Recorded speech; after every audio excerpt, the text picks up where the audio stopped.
Story 1: The Silent Forest. I never believed in the old stories, but now I wish I had. I thought the elders' tales were just meant to keep us out of the deep woods. They'd speak of a presence there, an entity that moved through the shadows, and how once it saw you, it never let you go. I laughed it off for years until a hunting trip took me deeper than I'd ever dared go before.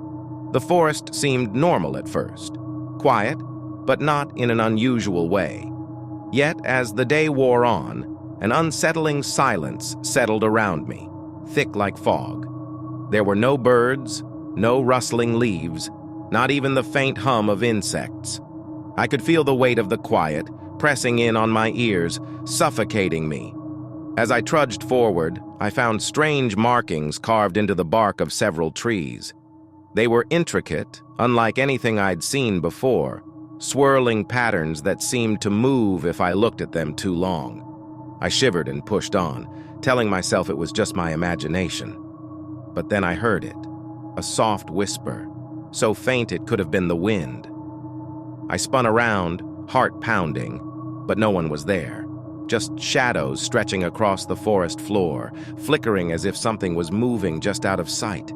I took a step back, and my foot landed in something wet. I glanced down to see a dark, oily substance pooling around my boots. The liquid pulsed, almost like it was alive, and I felt a wave of nausea wash over me. I tried to back away, but that's when I saw it. The shape lurking just beyond the trees. It was tall, too tall, with limbs that didn't move naturally. Its eyes were dark pits, drawing me in, and its mouth twisted into a grin that sent ice down my spine.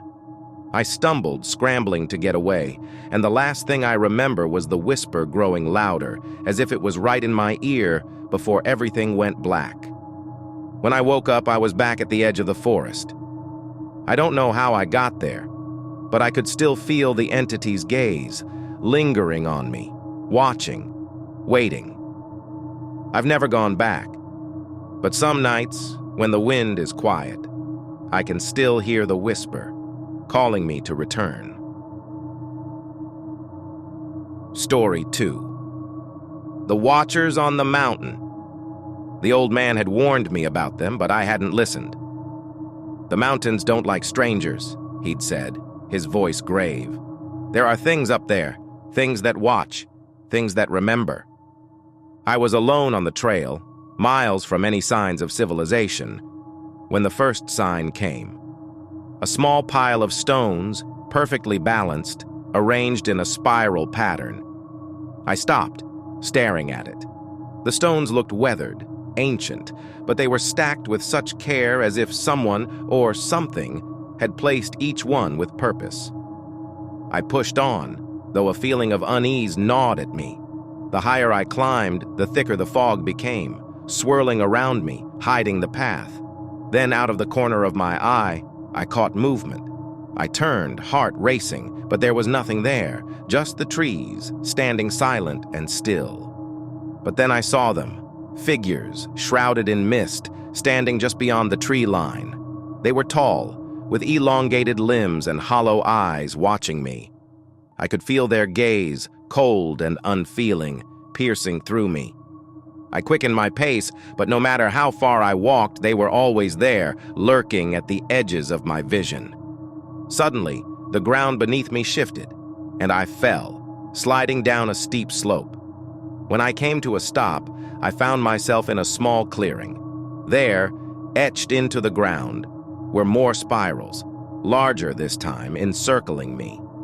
Panic surged as I scrambled to my feet, but the watchers were closer now, their hollow eyes fixed on me. A cold wind swept through the clearing, carrying a faint, echoing voice. "You don't belong here," it whispered, filling me with a bone-chilling fear. I stumbled back, my mind racing, and somehow I found my way back to the trail. I don't know how I escaped, but I haven't returned to those mountains since. The old man's words haunt me, his warning echoing in my mind. I don't know what the Watchers were, but I know one thing for sure: they haven't forgotten me. Story 3. The Wendigo's Call. They say the Wendigo can call you, lure you into the wilderness, and once you hear its call, you're never the same. I'd always thought it was a myth, a story to keep children from wandering too far from home. But I was wrong. It was late fall, and I was out on a solo camping trip deep in the forest. The air was crisp, filled with the scent of pine, and the only sound was the crackling of my campfire. I was just settling in when I heard it. A distant call, high and mournful, echoing through the trees. I shivered, trying to convince myself it was just an animal, maybe a coyote. But then the temperature dropped, the air turning bitterly cold, and the fire sputtered, nearly going out. I wrapped myself in a blanket, huddling closer to the flames, but the call came again, louder this time, chilling me to the bone.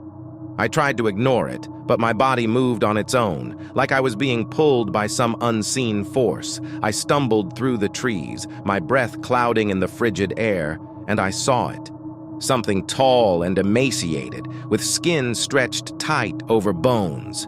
Its eyes were dark, empty voids, and its mouth twisted into a hungry grin.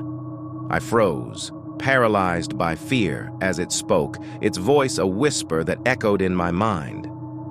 "You've heard my call," it said, "and now you're mine." I felt a cold hand on my shoulder, and the world went dark. When I came to, I was lying on the forest floor, my body numb with cold. I don't know how I escaped, but I could still feel its presence, lurking in the shadows, waiting. I left the forest that day, but its call still haunts me, echoing in my mind, a constant reminder that the Wendigo never lets go. These stories stay with me, like shadows that cling to the corners of my mind. The forest, the mountains, the darkness, they're all places we should respect, places that hold secrets older than time itself. I don't know if I'll ever be free of them, but I know one thing: I'll never forget.